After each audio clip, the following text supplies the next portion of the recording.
of a chance do you give Conor in that fight?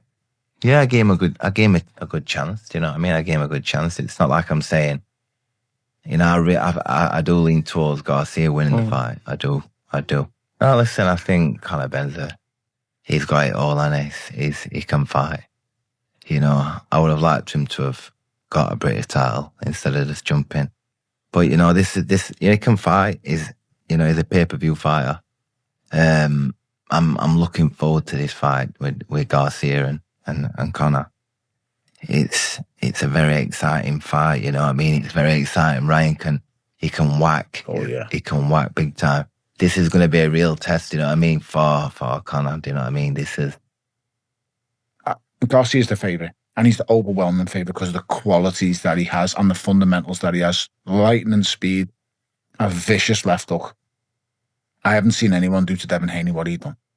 Yeah. Nobody. Like to drop him multiple times and hit him. Is there a slight question mark around that though? Of course, there's a question mark around, and as I've said before, how much can you take from of course, listen, I've said it before, I'll say it again. Anyone failing for performance enhancing drugs, anyone failing for anabolic steroids, in my opinion, should be banned for life.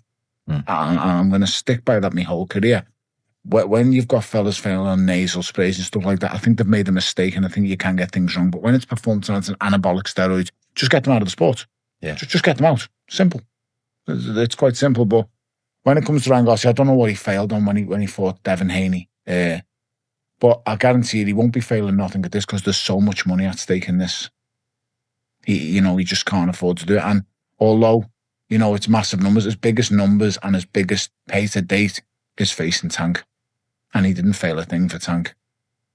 So, and let's not forget, he rocked Tank as well. Tank felt the shot. Because I think Tank's the most exciting fighter in the world. I think Tank Davis, Gervonta Davis.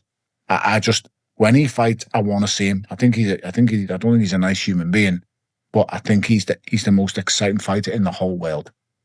And he was able to go in and scare Tank. He was able to go in and make Tank have to be at his very best to beat him.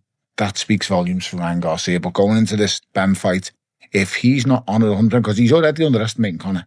You see, I've seen a little bit in the press comments, you're not at this level. And I know people say things and say it and stuff, but when you say things like that and of that kind of ilk, you're kind of saying, I know you're not very good. And I understand why he thinks that, because you look at Conor and you think you're wild, you're raw, you're so open. But then I seen a different side to him in the Eubank rematch. It's a side that can stick to a game plan, a side that can box. And I'm not saying he's turning to Sugar Ray Leonard, because he's never going to be that. But just to be able to stick Chris Eubank Jr. on a jab for 12 rounds and stick to the game plan, that takes a certain kind of mentality to do that.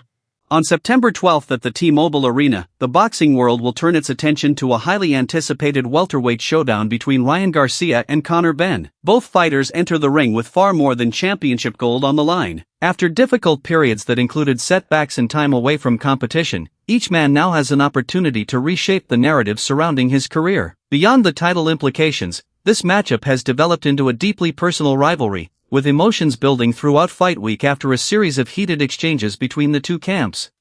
Kel, you mentioned about Conor before, and it's interesting because I was asking Tony, you see the clips from the press conference where Conor's speaking in Spanish, and he clearly believes in himself very much. I remember the back and forth that you guys had in Dublin, and it's no matter who the other person is when Conor's involved, it is more of the same. You talk about him maybe being down at a weight that suits him a little bit more, 147. He came down, you know, it was edging closer for the Prograis fight. It wasn't the best performance. Why do you think we see a such better Conor in the Ryan Garcia fight? I think because everyone, you know what I mean, is there now. He knows what this fight, you know, means to him. You know, he needs to. I just think that he's going to show up. He's going to show up. Obviously, everyone's waiting for this fight. Like Tony said, he's a proper professional. When it comes to it, he's up for it. Do you know what I mean? It's up for it. It's like when me against Conor and stuff, like, I knew that, you know, everyone, it gives you an extra bit between teeth, you know, that extra buzz, yeah. And it's like he wants to make a statement. He's left his, you know, header, and everyone's watching it, and he's not no disappoint. Do you know what I mean? I really do think that he's going to be the best he's been.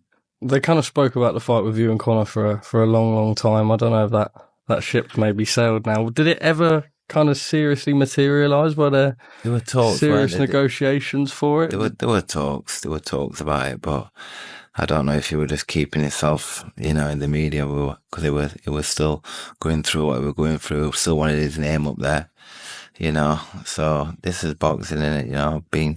You know how boxing is. If he's to lose, Kel, because he's gonna be in a rock and a hard place if he's to lose, would you entertain it if he loses and he starts shouting it again? Someone like Conor.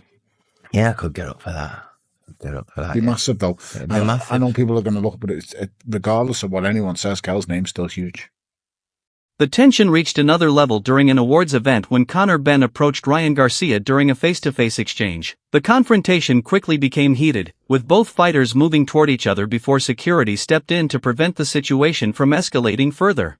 The incident, which unfolded in front of spectators and members of Garcia's family, immediately became one of the biggest talking points leading into what is already one of the most anticipated boxing events of the year.